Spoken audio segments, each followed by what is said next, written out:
नमस्कार दोस्तों, मेरा नाम रमेश प्रसाद स्निग्ध है और मैं एक मोटिवेशनल स्पीकर हूं और मेंटोर भी। आज मैं आपको डेल कार्नेगी का जो बुक है, प्रसिद्ध बुक चिंता छोड़ो सुख से जियो, जिसका खंड 2 की मुख्य सार आपको बताने जा रहा हूं। कृपया ध्यान से सुने और सब्सक्राइब भी करना ना भूलें अगर आप नए हैं, और पुराने हैं तो शेयर करना ना भूलें।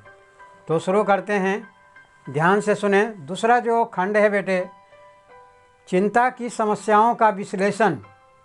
जो चिंता हमारे अगर मान लो घेर भी लेता है तो उसका विश्लेषण कैसे करें और उन्हें कैसे सुलझाएं, इस पर चर्चा हम करने जा रहे हैं। तो मानव के 6 ईमानदार सेवक हैं: क्या, क्यों और कब, कैसे, कहाँ और कौन। क्या करें, क्यों करें, कब करें, कैसे करें, कहाँ करें और कौन कर सकता है, कौन हमारी मदद कर सकता है, इस पर। इसीलिए ये जो 6 हैं हमारे ईमानदार सेवक हैं, जैसा हम इसके साथ करेंगे वह हमारे साथ वैसा करेगा। चिंता से निपटने के लिए 3 कदम है दोस्तों। पहला कदम है कि तथ्य इकट्ठा कीजिए। चिंता अगर आपको सता रही है तो तथ्य को इकट्ठा कीजिए, तथ्यों का विश्लेषण कीजिए कि कैसे इसको हम दूर कर सकते हैं, और निर्णय पर पहुंचिए। क्योंकि निर्णय लेना, डिसीजन मेकिंग पावर होना बहुत ज़रूरी है, और आपको फिर निर्णय के हिसाब से काम कीजिए। अगर कोई आदमी निष्पक्ष और निरपेक्ष तरीके से तथ्य हासिल करने में अपने समय का उपयोग करे तो उसकी चिंता में उस ज्ञान के प्रकाश में आम तौर पर भाप की तरह उड़ जाएगी और उसकी समस्या का समाधान हो जाएगा। मेरे प्यारे दोस्तों, अगर आप बिजनेस करते हैं किसी तरह का, तो अपने बिजनेस का 50% चिंताएं कैसे दूर करें। सबसे पहले यह जानें समस्या क्या है, समस्या का कारण क्या है, समस्या को कितने तरह से हल किया जा सकता है और किस समाधान का सुझाव देते हैं। सारे तथ्यों को सावधानीपूर्वक विश्लेषण करके किसी निर्णय पर पहुंचिए। अपने निर्णय के अनुसार काम करना शुरू करें और परिणाम की चिंता ना करें। खंड 3 है। खंड 2 की मुख्य बातें ये थी। खंड 3 में इससे पहले कि चिंता आपको ख़त्म कर दे, आप चिंता को ख़त्म कर दें। कैसे करना है, इस पर ज़रा ध्यान से सुनें। वह शांति जो पुस्तकालयों और प्रयोगशालाओं में पाई जाती है, वहाँ शांति क्यों पाई जाती है? क्योंकि पुस्तकालयों और प्रयोगशालाओं में लोग आमतौर पर अपने कामों में इतने जुड़े रहते हैं कि उनके पास खुद के बारे में चिंता करने का वक्त नहीं रहता है। इसलिए अपने आप को जितना बिजी रख लें, अपने आप को हमेशा व्यस्त रखें अच्छे कामों में। जब आप व्यस्त रहेंगे तो चिंता आपके आसपास नहीं आ सकती है। एक निश्चित आरामदेह सुरक्षा, एक निश्चित गहन आंतरिक शांति, एक तरह की सुखद झुनझुनकी इंसान नाम से जानवर की तंत्रिकाओं को शांति करती है जब वह सीधे सोचे गए काम में डूब जाता है। इसीलिए जो काम आपको करना है उस पर ध्यान रखना है आपको। डॉक्टर केवाट कहते हैं, एक डॉक्टर होने के नाते मुझे यह देखने में खुशी मिली कि काम ने ऐसे कई लोगों का इलाज किया है जो आत्मा के कांपते फालिज से पीड़ित थे, यानी इतना चिंतित थे, लेकिन जब काम में व्यस्त हो गए तो काम में व्यस्त होने से चिंताएं उनके पास से दूर हो गई, और शंकाओं, झिझक, ढुलमुलपन, यानी ढुलमुल नीति की करें ना करें, करें ना करें, डर को जीतने से ऐसा संभव हुआ। हमारे काम द्वारा हमें को साहस मिलता है, वह उस सेल्फ रियलाइजेशन यानी आत्मलंबन की तरह है जिसे इमर्सन ने हमेशा के लिए अमर बना दिया। दुखी होने का रहस्य यह है कि आपके पास यह चिंता करने की फुर्सत हो कि आप सुखी हैं या नहीं। इसीलिए व्यस्त रहें और मस्त रहें। किसी ने कहा है कि व्यस्त रहो मस्त रहो। अगर आप काम में व्यस्त रहेंगे तो आप मस्त रहेंगे और चिंता आपके आसपास भी फटक नहीं सकती है। चिंतित आदमी को काम में पूरी तरह से डूब जाना चाहिए, वरना वह निराशा के मुरझा जाएगा और चिंता उसके चारों तरफ से खा जाएगी। इसका अध्याय है 7वां अध्याय है दीमक कहीं आपको खोखला न कर दे। आपको पता होगा दोस्तों कि दीमक जो है विशाल लकड़ी को भी, दीवार को, सभी को खोखला कर देता है। उसी तरह से जो चिंता है वह एक दीमक के समान है।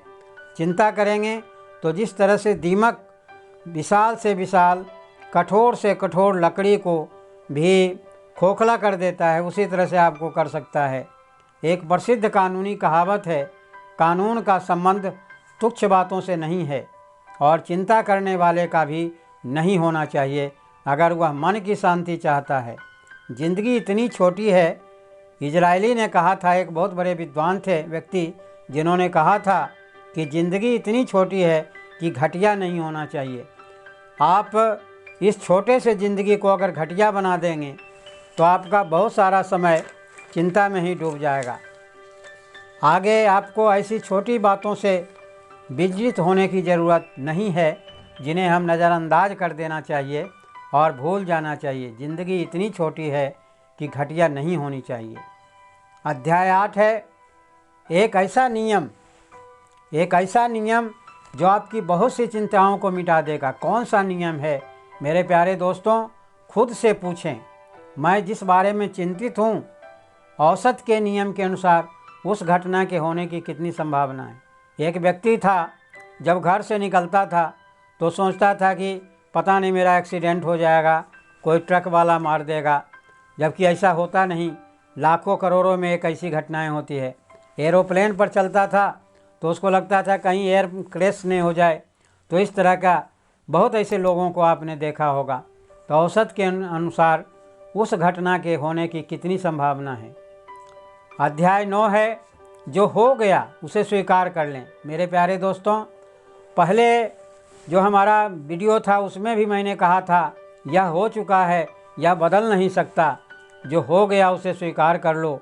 स्वीकार करना ही किसी दुर्भाग्य के परिणामों से उबरने का पहला कदम है। अगर आप जो हो गया उसी के बारे में सोचेंगे तो आप चिंता से घिरे रहेंगे, फिर कोई नया काम आप नहीं कर सकते हैं। मुस्कुराओ और जीवन में जो मिले उसका सामना किसी मर्द की तरह करो।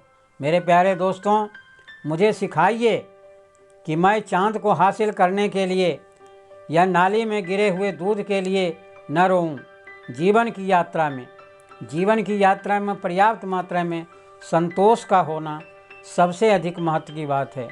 आजकल लोग इतना ज़्यादा असंतोषी हो गए हैं और उसी के चक्कर में वो उलझे रहते हैं। इसीलिए अगर आप चिंता से मुक्त होना चाहते हैं तो संतोष का होना भी, सेटिस्फाइड होना भी बहुत ज़रूरी है। जो भगवान ने मुझे दिया है उसी में जी करके देखिए। एक बहुत बड़े दार्शनिक थे, स्वर्गीय बूथ टाकिंगटन, हमेशा कहा करते थे, मैं ज़िंदगी में बुरी से बुरी स्थिति सहन कर सकता हूँ सिवाय एक चीज़ के, वह है अंधापन।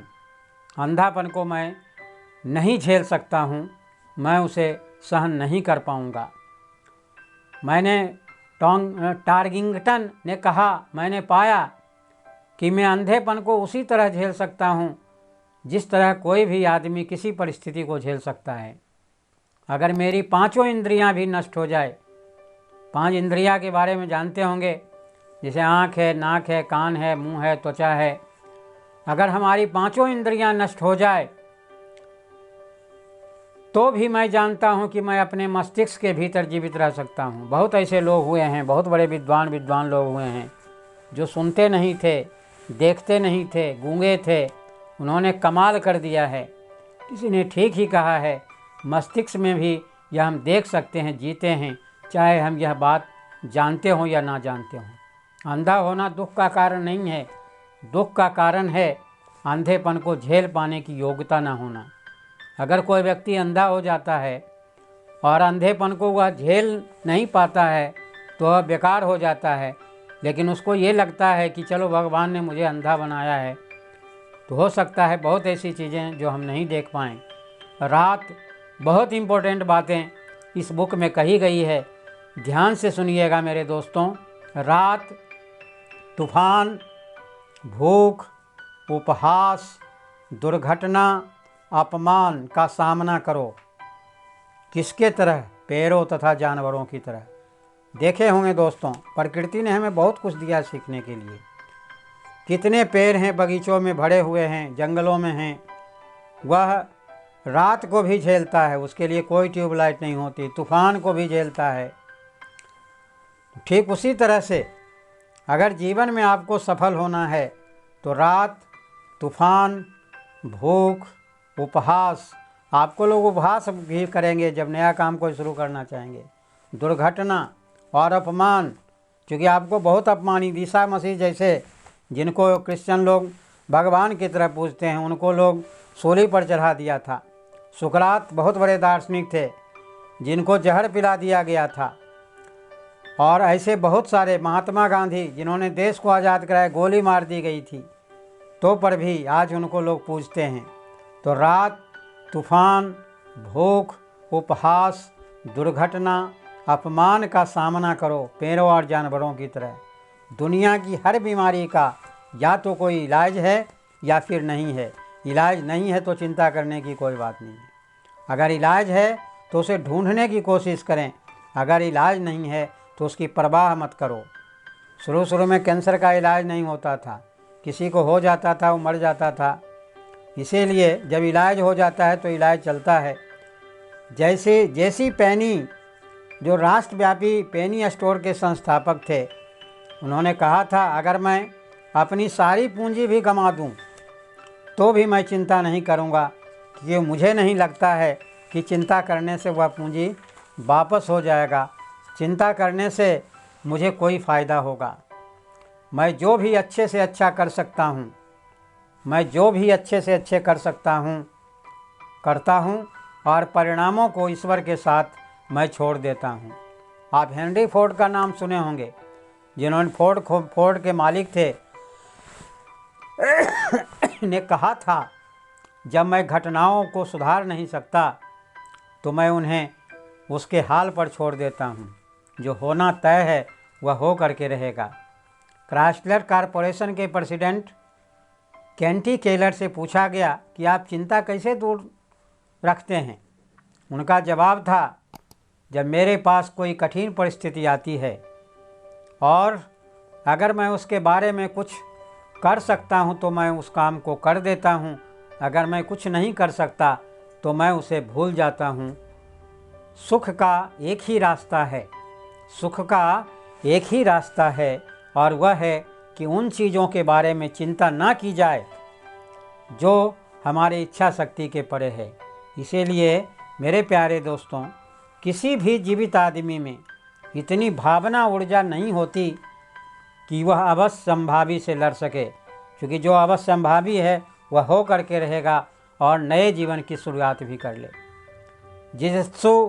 जिजित्सु के विशेषज्ञ अपने शिष्यों को सिखाते थे कि लताओं की तरह झुको।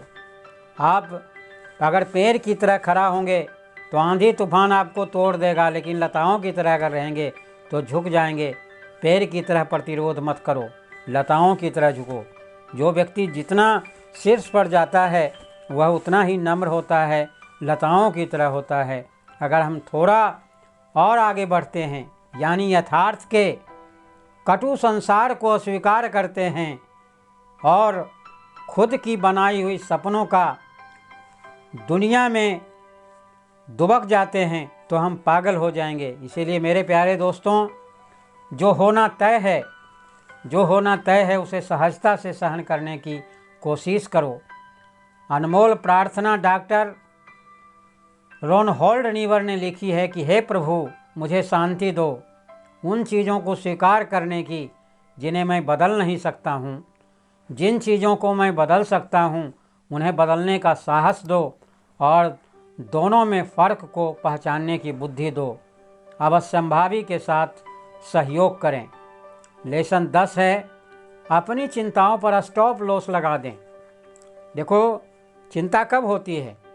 चिंता तब होती है जब मुझे लगता है कि मेरा बहुत नुकसान हो गया, मेरा मकान बिक गया, मेरा दुकान बिक गया, मेरी फैक्ट्री बंद हो गई। तो अगर आप इस तरह की चिंताओं से ग्रसित हैं तो अपनी चिंताओं पर स्टॉप लॉस लगा दें। अगर आपके जीवन में बहुत नुकसान हुआ है, मकान, दुकान, गाड़ी, ज्वेलरी नुकसान हुआ है, तो भी उस पर स्टॉप लॉस का मोहर लगाइए एवं नए ढंग से जीवन की शुरुआत करें, तभी आप जीवन का आनंद ले पाएंगे। किसी वस्तु की कीमत को मैं जीवन की मात्रा का नाम देना चाहूँगा, जो उसके बदले में तत्काल या लंबे समय में चुकाई जाती है। जब हम जीवन के संदर्भ में किसी वस्तु की कीमत ज़रूरत से ज़्यादा चुकाते हैं तो हम मूर्ख होते हैं। इसीलिए ये सावधानी जीवन में रखना बहुत ज़रूरी है। जब भी हम किसी चीज़ को ज़रूरत से ज़्यादा चिंता करें और हमें लगे कि हमारा जीवन बर्बाद हो गया है, तो हम खुद से 3 सवाल पूछें। जिस चीज़ की मैं इतनी चिंता कर रहा हूँ, वह मेरे जीवन में सचमुच किसी महत्वपूर्ण है? मैं इस चिंता के किस बिंदु पर स्टॉप लॉस लगाऊं और इसके बाद इसे भूल जाऊं? इस सीटी को भी मैं ठीक ठीक कितनी कीमत चुकाऊं? कहीं मैंने अपने पहले ही इसकी ज़रूरत से ज़्यादा कीमत तो नहीं दे दिया है। अध्याय 11 है, जिसकी मुख्य बातें। आरी से बुरादा चीरने की कोशिश ना करें। देखो, बुरादा जो होता है महीन होता है और उसको हम आरी से काटेंगे तो ऐसे भी कट जाएगा। उसको कोशिश करने से कोई फ़ायदा नहीं है। ईश्वर की बनाई इस दुनिया में केवल एक तरीका है जिसके द्वारा हम अतीत का सकारात्मक इस्तेमाल कर सकते हैं, और वह यह है कि हम ठंडे दिमाग से अपनी पिछली गलतियों का विश्लेषण करें, उस पर विश्लेषण से लाभ उठाएं और फिर उन गलतियों को भूल जाएं। देखिए, अनुभव का, एक्सपीरियंस का बड़ा महत्व होता है। आदमी कुछ खो करके ही कुछ पाता है। अगर आपसे गलतियां हुई है तो उसको स्वीकार करें और वह गलती दोबारा नहीं हो, इसके लिए आप तैयार रहें। क्योंकि नाली में गिरे दूध पर अफसोस मत करो मेरे प्यारे दोस्तों। अगर नाली में गिरे दूध के लिए अफसोस करोगे, कितना भी प्रयास करोगे, वह दूध वापस नहीं आएगा। पुल जब आए तभी उन्हें पार करो। पहले से पुल की चिंता नहीं करो कि वहाँ पुल होगा कि नहीं होगा, पुल बनाएंगे तब पार करेंगे। नाले में गिरे दूध पर अफसोस मत करो। हम सारी पुरानी कहावतों के हिसाब से अगर जीने लगें तो हमारा जीवन लगभग आदर्श बन जाएगा। पुराने लोगों ने जो कहा है उनकी बात पर आज अमल करने की ज़रूरत है। परंतु ज्ञान तब तक शक्ति नहीं बनता, ज्ञान तब तक शक्ति नहीं बनता जब तक इसे जीवन में उतारा न जाए। जो बातें मैं आपको कह रहा हूँ, उस बातों को जीवन में उतारने का प्रयास करें, आप सफल हो जाएंगे। जब आप उन चीज़ों के बारे में चिंता शुरू कर देते हैं, करते हैं जो हो चुकी है, तो आप आरी से सिर्फ बुरादा चीरने की कोशिश करते हैं। जो बीत गई है उसे बीत जाने दो। हरिवंश राय बच्चन ने अपनी बहुत ही महत्वपूर्ण कविता में कहा था कि लहरों के बिना नौका पार नहीं होती और कोशिश करने वाले की कभी हार नहीं होती, इसलिए कोशिश करें। बुद्धिमान व्यक्ति कभी बैठकर अपने नुकसान पर विलाप नहीं करते हैं, बल्कि खुशी खुशी यह सोचते हैं कि किस तरह से इस नुकसानों को सुधारा जा सकता है। इसीलिए आप व्यस्त रहें। हिलने वाली उंगली ने लिख दिया है, किसी ने ठीक कहा है, हिलने वाली उंगली ने लिख दिया है और लिखने के बाद ये आगे बढ़ गई है। क्योंकि जब आप लिखते हैं तो आगे बढ़ जाते हैं। आपकी सारी बुद्धि या निष्ठा भी इस आधी पंक्ति काटने के लिए भी विवश नहीं कर सकते, न ही आपके सारे आंसू इसके लिखे एक शब्द को भी धो सकते हैं। इसलिए आरी से बुरादा चीरने का कोशिश नहीं करें। धन्यवाद मेरे प्यारे दोस्तों। अगर ये वीडियो अच्छा लगे तो इसे शेयर करें और कमेंट करें और अधिक से अधिक लोगों को इसके बारे में बताएं। धन्यवाद। नेक्स्ट वीडियो के साथ फिर मिलेंगे।